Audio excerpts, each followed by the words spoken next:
Just a few miles from London's Olympic Park, short-range missiles are on standby for a potential attack. Just one part of Britain's largest ever peacetime security operation. In all, some 40,000 security staff, police, military as well as private contractors will be on duty during the Games.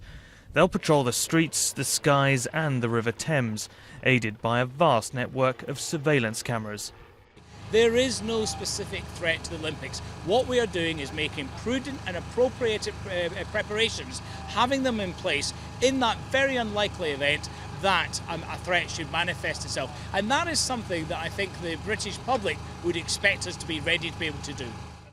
If not specific threats to the Games, London is nevertheless all too aware of what can go wrong. In 2005, just a day after winning their bid to host the Olympics, a coordinated terrorist attack on the public transport network killed 52 people. And as recently as last year, 3 days of riots in the capital and other major cities almost brought Britain to a standstill and tarnished London's image around the world. But while the threat from organised terrorist networks such as Al-Qaeda may be lower than 2005, the possibility of an attack by a radicalised individual is still very real.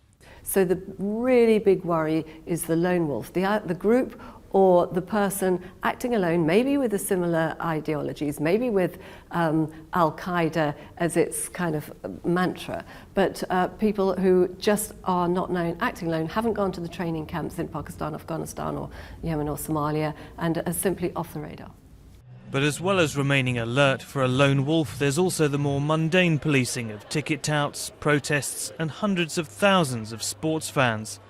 For many Londoners, dealing with security concerns is just part and parcel of life in the capital.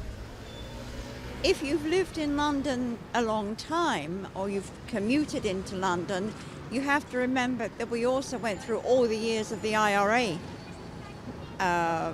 atrocities and bombs, so that you really just have to get on with your life. I mean, nothing can ever be totally secure. It's impossible. With the Olympic torch now making its way towards the stadium in East London, the security machine is already up and running, a machine that won't slow down until after the Paralympic Games in September.